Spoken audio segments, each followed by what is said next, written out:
Challenge দিয়ে যাচ্ছি, রাজ্যের বিভিন্ন প্রান্তে গিয়ে চ্যালেঞ্জটা করছি। তৃণমূলের বন্ধুরা অনেক কথা নিয়ে সমালোচনা আলোচনা করে, কিন্তু এই কথা নিয়ে ওরা আর মুখ খুলছে না। তাদেরকে চ্যালেঞ্জ করেছি যে দম থাকে যদি, সত্যিকারের অর্থে যদি তৃণমূল বিজেপির বিরুদ্ধে লড়াই করতে চায়, সত্যিকারের অর্থে যদি তৃণমূল চাই পশ্চিম বাংলা থেকে বিজেপি নিশ্চিহ্ন হোক, তাহলে আসুন এগ্রিমেন্ট পেপারে সই করুন। জীবন দিয়ে বিজেপিকে আটকাবো, জীবন দিয়ে দেবো, বাংলায় বিজেপিকে আসতে দেব না। তাই তো নাকি? যদি আমার জান চলে যায় আমি বিজেপিকে আটকাতে রাজি আছি। কারা কারা আমার সাথে সহমত? তোমরা সহমত তো নাকি? সহমত তো নাকি? তাহলে আমাদের কোনো অসুবিধা আছে এগ্রিমেন্টে সই করতে? আমাদের জন্য যদি বিজেপি আসে, তৃণমূল যা শাস্তি দেবে আমরা মেনে নেব তো নাকি? আর সেই এগ্রিমেন্ট পেপারে সই থাকবে যদি যেখানে যেখানে তৃণমূল প্রার্থী দেবে, যদি বিজেপি আসে তাহলে আইএসএফ যে শাস্তি দেবে তাদেরকেও মেনে নিতে হবে। আমি চ্যালেঞ্জ করে যাচ্ছি, এগ্রিমেন্টে সই ওরা করবে না। কারণ মমতা ব্যানার্জি ভালো করে জানে, যদি বিজেপিকে আটকানোর জন্য আমার বুকে বল আছে নওশাদ সিদ্দিকীর, সেই জন্য বলছি জীবন দিয়ে হলো বিজেপিকে আটকাবো। মমতা ব্যানার্জির ওই সাহস নাই। তার দলের নেতারা, ভাই ভাইপো দলের নেতারা দুর্নীতি করতে করতে গলা পর্যন্ত পৌঁছে গিয়েছে। যদি এই ধরনের আটকানোর চেষ্টা করে, তাহলে ভাই ভাইপো দলের লোক তো তিহার জেলের ভাত খাবে। তাহলে ওদের ভাই ভাইপোকে বাঁচানোর জন্য তিহার জেলে না যায়, আপনার ভাই ভাইপোগুলোকে ধ্বংসের দিকে ঠেলে দিচ্ছে। তাই আমাদেরকে জাগ্রত হতে হবে, সজাগ হতে হবে। তৃণমূলের ফাঁদে পা দেওয়া যাবে না। কারণ আপনারা, আমি ভালো করে জানি, বিশেষ করে আমার বাপের বয়সী যারা আছেন তারা ভালো বলতে পারবে 2011 সালের আগে বিজেপি বলে কিছু ছিল? এই বিজেপি বলে কিছু ছিল? আপনাদের হাতে সবার ইন্টারনেট, ভাঙড় বিধানসভায় দেখুন সার্চ করে। 2006 সালের ভাঙড় বিধানসভার আপনি তথ্য পাবেন, তুলে দেখুন ওখানে বিজেপি কটা ভোট পেয়েছে। বিজেপির প্রার্থী খুঁজেই পাওয়া যাচ্ছিল না। 2011 সালের পরে বিজেপি আসলো। কেন আসলো এটা আপনাদের বুঝতে হবে। কে নিয়ে আসলো? এই মমতা ব্যানার্জি দায়িত্ব নিয়ে বিজেপিকে পশ্চিম বাংলায় নিয়ে এসেছে। আচ্ছা, আমরা সবাই তো চাই বিজেপি পরাজয় হোক। এই আমরা যারা চাই হাত তুলুন আর একবার। আমরা সবাই চাই তো নাকি? দূরে যারা আছেন, এই ভিতরে যারা আছে হাত তুলেন। আমি জোর করে হাত তুলাচ্ছি না, আমি জানতে চাই আমরা সবাই চাই তো বিজেপি পশ্চিম বাংলা থেকে হারুক? সবাই চাই তো নাকি? যদি প্রয়োজন আমাদের জীবন দিতে হয় আমরা দেবো তো নাকি? বিজেপি নামক সাম্প্রদায়িক দলকে হারাতে হবে তো নাকি ভাই? হারাবো আমরা। কিন্তু আপনি বলুন কিভাবে হারাবেন? কিভাবে হারাবেন? আপনি বিজেপির কর্মীকে ধরে মারবেন? এটা অন্যায় হবে। এটা সংবিধান আপনাকে রাইট দেয়নি।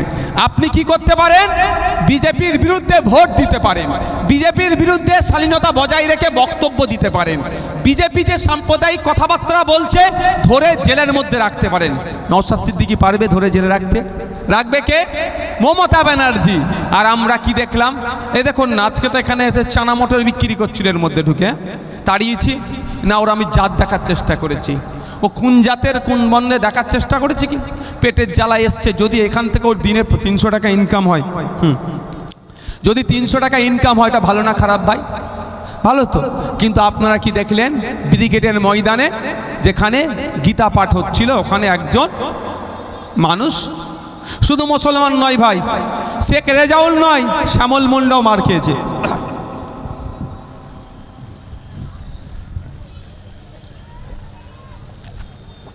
কখন এসছো?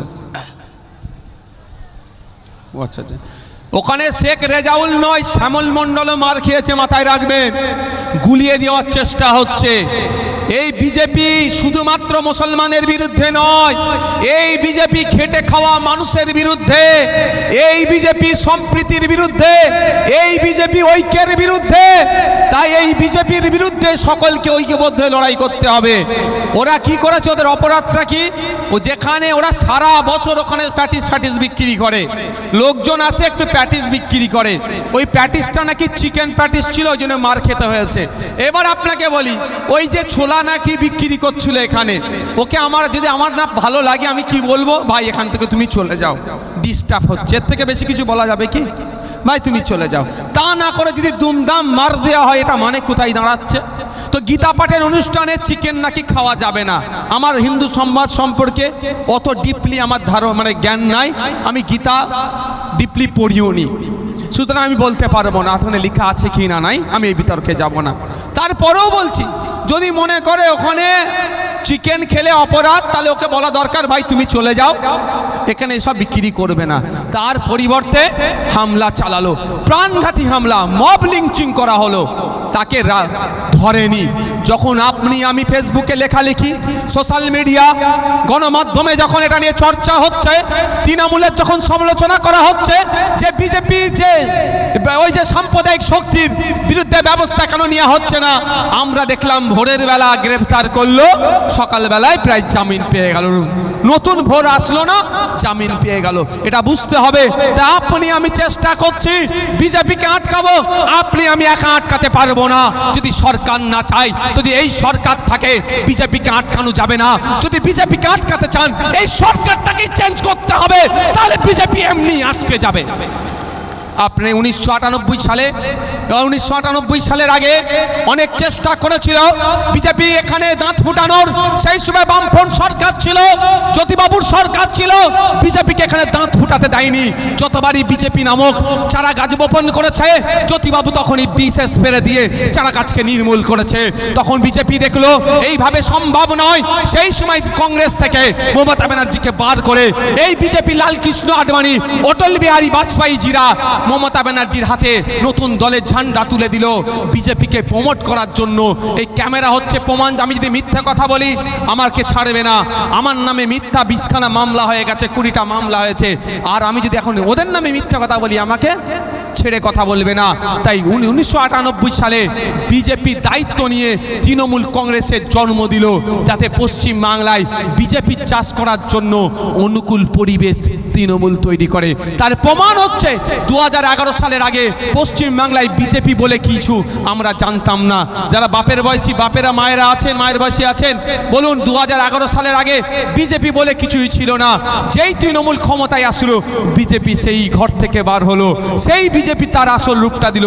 এতদিন পর্যন্ত মমতা ব্যানার্জি চাষ করেছে। তাই মাথায় ঢুকিয়ে নিতে হবে, যদি বিজেপিকে আমাকে হারাতে চাই, তৃণমূলকে আমাকে হারাতে হবে। যদি বিজেপিকে দুর্বল করতে চাই, তৃণমূলকে দুর্বল করতে হবে। পুরোপুরি যদি পশ্চিম বাংলায় বিজেপির এই সাম্প্রদায়িকতার বিরুদ্ধে যদি লড়তে চান, এই সরকারটাকেই পরিবর্তন করতে হবে, নতুন সরকার আনতে হবে, যে সরকার সম্প্রীতির ঐক্যের প্রশ্নেতে তারা সব সময় নো টলারেন্স, জিরো টলারেন্স, অর্থাৎ সম্প্রীতি ঐক্যকে যে বিনষ্ট করবে তার বিরুদ্ধে কঠোর ব্যবস্থা নেবে, এই সরকার আনতে হবে। আচ্ছা, আপনারা যেখানে বসে আছেন পায়ের নিচে দেখুন তো, শ্যামনগর এলাকার মানুষজন চাষিভুষি মানুষ তো নাকি সবাই কম বেশি, পায়ের নিচে কি আছে? মাঠ তো একটা, মাঠ তো, এটাও মাঠ, আর যেখানে গিয়ে ধান বপন করেন ওইটাও তো মাঠ ভাই। এবার আপনাদের ভাইজান ডেকেছে, বাজে কটা এখন? 1:45 বাজে।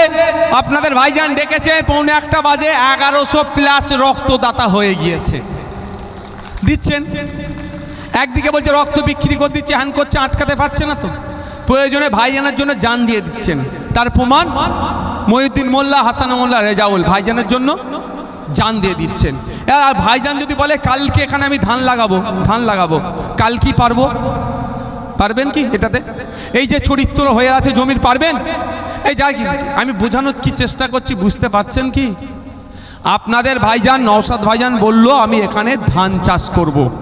আপনারা কি কালকে আমাকে এটা ধান চাষের মাঠ করে দিতে পারবেন?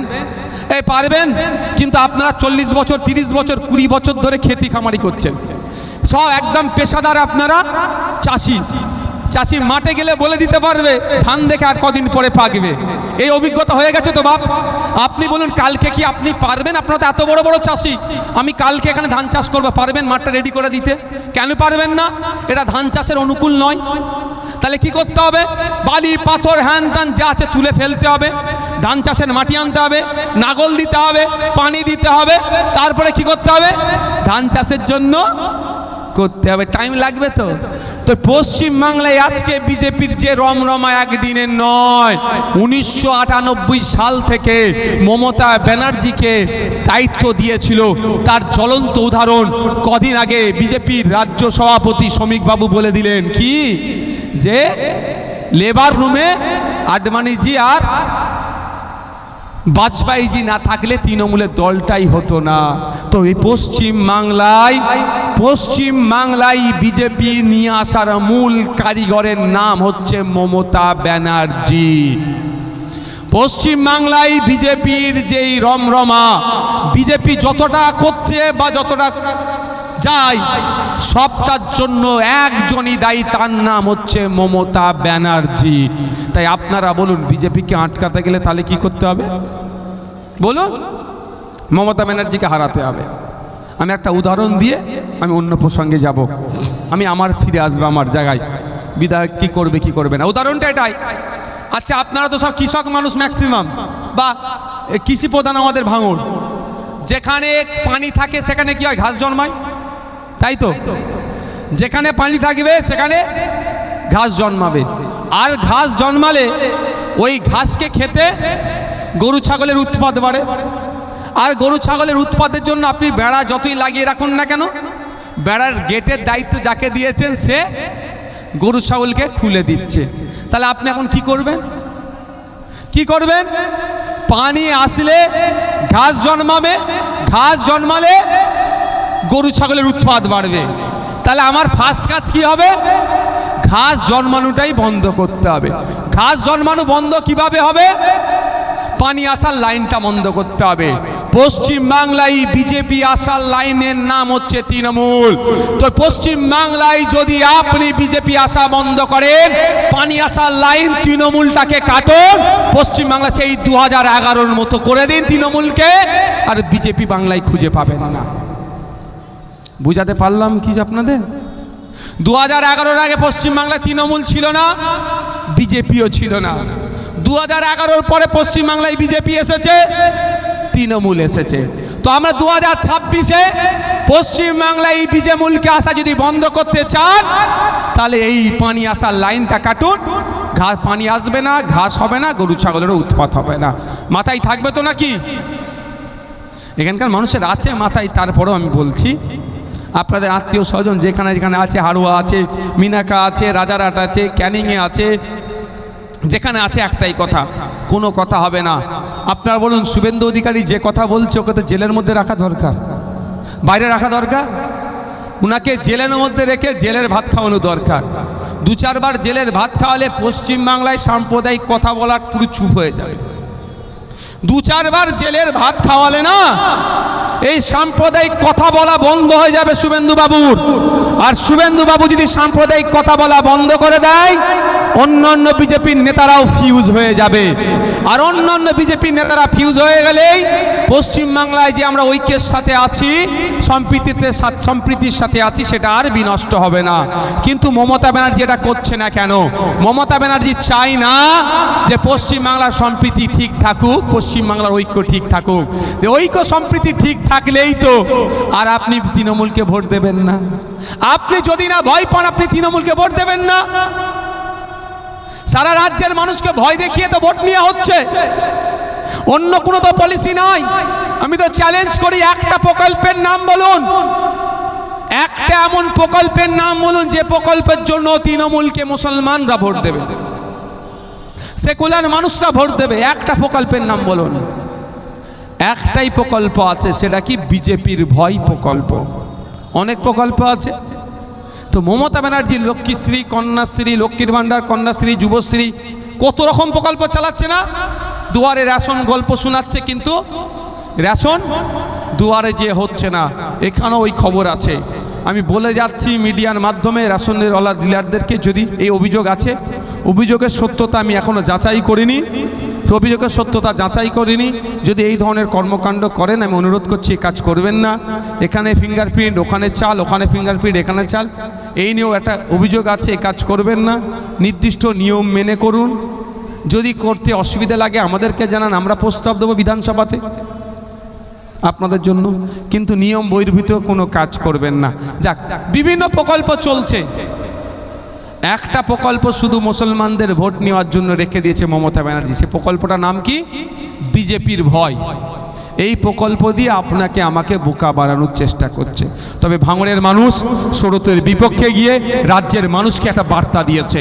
আমি আপনাদেরকে বলে যাই, গর্বের বিষয়, আজকে আপনারা 2021 সালে যে আশার বীজ বপনটা করেছিলেন, যে বীজ বপন করেছেন, আজকে পশ্চিম বাংলার অগণিত মানুষ সেই আশাটাকে দেখছে।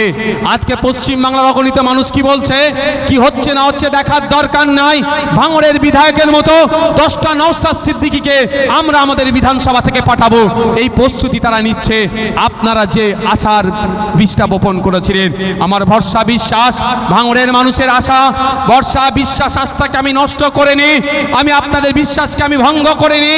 2021 সালে বিজেপি চলে আসবে বলে, বিজেপি চলে আসছে সিএনআরসি করে তাড়িয়ে দেবার ভয়ে, এই মিথ্যাচার করেছিল বলে ভাঙড়ের বেশ কিছু বয়স্ক আর কিছু মায়েদের ভোট আমি পাইনি। কিন্তু এই 4 বছরে ভাঙড়ের বয়স্ক মায়েরা বুঝে গিয়েছে যে একজন বিধায়কের কতটা ক্ষমতা। একজন বিধায়ককে যদি 294-93টা বিধায়কের উপরে ভারী পড়তে পারে, তাহলে একজন বিধায়কের কতটা ক্ষমতা। আর বিধায়ক তাদের সাথে বেঈমানি করেনি। তাই 2021 সালে 26,151টি ভোট লিড পেয়েছিলাম। আমার ভরসা 2021কে 2026 এই লিড ডবল হবে। খামচিহ্ন ডবল লিড নিয়ে ভাঙড় থেকে বিধানসভায় যাবে। শুধু ভাঙড় থেকে বিধানসভায় যাবে না, আপনাদের দেখা দেখি রাজ্যের ক্যানিং, মিনাখা, হাড়ুয়া